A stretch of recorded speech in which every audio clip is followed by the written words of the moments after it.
110 years of imperial experience. That's Iran. How will the transition come about?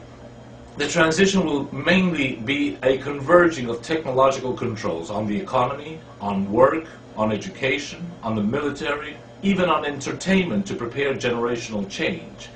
I'll give you an example. We have an Orwellian, from George Orwell, example right in front of our noses. Barack Obama being given the Nobel Peace Prize while he is sending troops out to Afghanistan and bombing Afghanistan and Pakistan. This is typical war is peace news speak from the 1984 novel by George Orwell. This will be a gradual, it's been a gradual, creeping, crisis-filled process. We're in the middle, we're in the transition.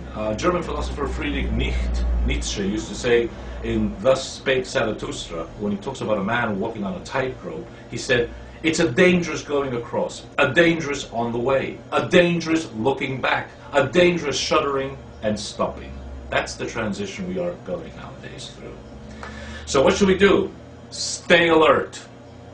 The powers that be, the New World Order elite, call them whatever you like, the One Worlders, the Illuminati, the Freemason Zionist conspiracy, the name is of no import. They are a veritable Leviathan, calling themselves by different names for many centuries now. They're like the Mafia, who had different families. Remember the Mafia? The Capones, the Cosa Nostra, the Camorra, the Lanskys, the Siegels, the drug cartels, even the Corleones, if you go to the movie, which is quite good.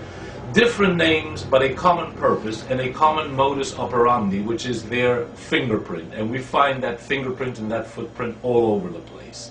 They feel that they are the chosen ones, whatever you call them, whatever name you give them. They feel that they are chosen and that they have the right to impose their will, their objectives, and their interests upon the rest of us.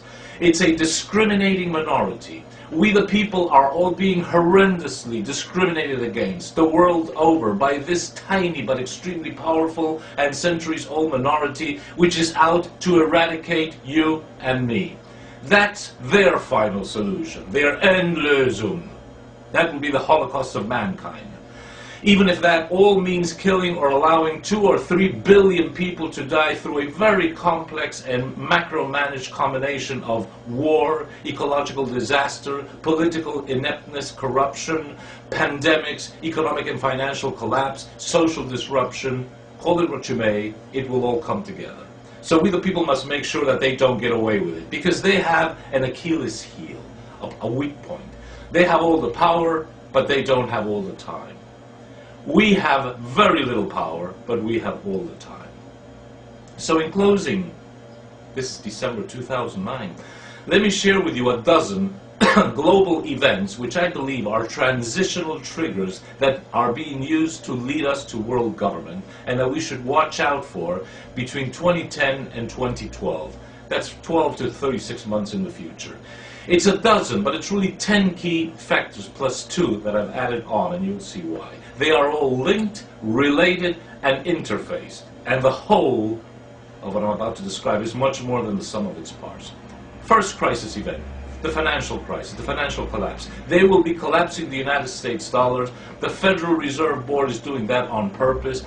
President Obama has not taken one single positive measure to stop this. The G20 is a farce, and they are building up trillion-dollar deficits which can only lead to the destruction of the US dollar. What is their objective? To usher in a world currency that will be gold-backed and that through a complex mechanism will allow mass losses to be transferred to other geographies and other sectors of the population. Why are they waiting for this? They took 2009 because they've taken advantage of 2009 so that their good friends, the banks and specific companies and specific interests, could get their act right, so that when the time comes and they say, here comes Big Bang, they will be in the best position. This is one of the 3 key factors used to justify the world government as informed by the Financial Times on 8th December 2008. The second crisis event, it will be dragged by the financial meltdown, which will take us to economic collapse. The economic collapse will affect vast sectors of the population. It will bring mass unemployment. It will be a breakdown of the basic manufacturing, supply, and distribution change. What is their objective? To discipline people into obeying, to bring into us the terror of unemployment and of debts, of collapsed social security, even justifying that we all be embedded with radio frequency identity chips. The third part, social upheavals.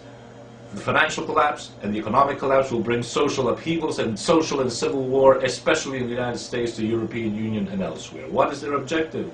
The militarization of society, suspend constitutional rights, troops in the streets, full gun control, and again, radio frequency identification chips.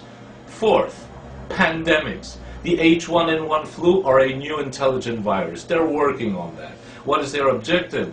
Mandatory vaccination, generalized terror, which will bring people under the fold to obey the authorities, radio frequency identification chips, and the new coming intelligent viruses will be able to select specific strains of DNA, which means selecting specific races, specific ethnic groups, and specific geographies.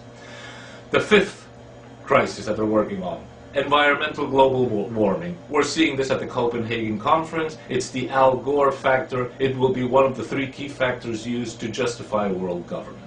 The sixth key event, terrorism. Expect a major mega attack with a weapon of mass destruction, I don't know if it will be chemical, biological, or nuclear, in the US or in Europe or elsewhere. It will justify a renewed war on terror.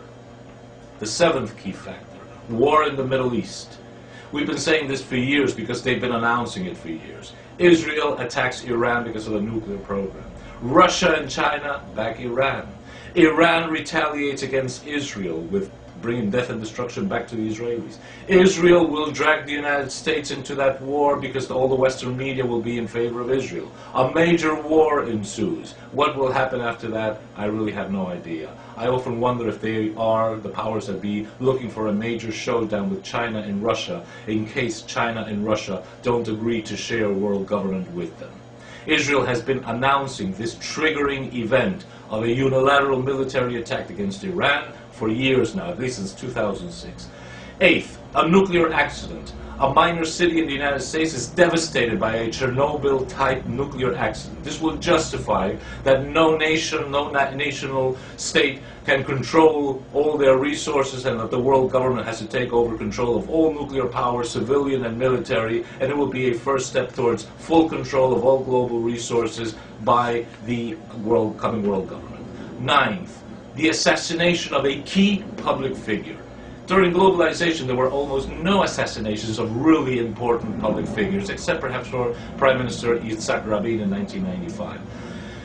I think the world government might just have up its sleeve the assassination of the highest leader of one of the industrial nations, you know who I'm referring to, or perhaps a crown, a king or a queen, or perhaps even the religious leader of one of the largest religions in the world. That would promote unimaginable turmoil. Number 10, beat up rogue states. Nations not willing to go along with the world government will be made an example of. We've seen it with Iraq, we've seen it with Afghanistan, we might see it with Iran soon, and I'm wondering in the future, will we see it with Venezuela, with Korea, with Ecuador, with Bolivia? 11 and 12 are two very special ones because I think that they are prime examples of psychological warfare. So number 11 is a staged, numinous religious event. Globalization has been very materialistic, just like communism. The world government will bring in a new age type atmosphere where ecumenical movements will play a key role. That's what Rome is there for. A world religion will start to appear. And I wouldn't be surprised if they staged electronically the second coming of the Messiah, which would blend in very nicely to the rebuilding of the third temple in Jerusalem. And number 12, last but not least, I'm wondering, a staged landing or contact or news of the presence of extraterrestrial aliens amongst us. And you will say, well, what would they do that for? It will be another justification that we need to rally all the peoples of the world to have one sole, unified representation with the people from other planets. It was in the old Iron Mountain report from 1967. They've been working on this idea for ages, and look at how Hollywood has been preparing us with all these films. Sun Tzu, the Chinese strategist, said in The Art of War, "Know thyself and know your enemy, and you will win all battles. Know thyself But don't know your enemy, and for every victory you will suffer a defeat. And third, neither know thyself nor your enemy, and you will be defeated all the time. Why do I say this? We need to know who we are, and we need to, above all, know the enemy.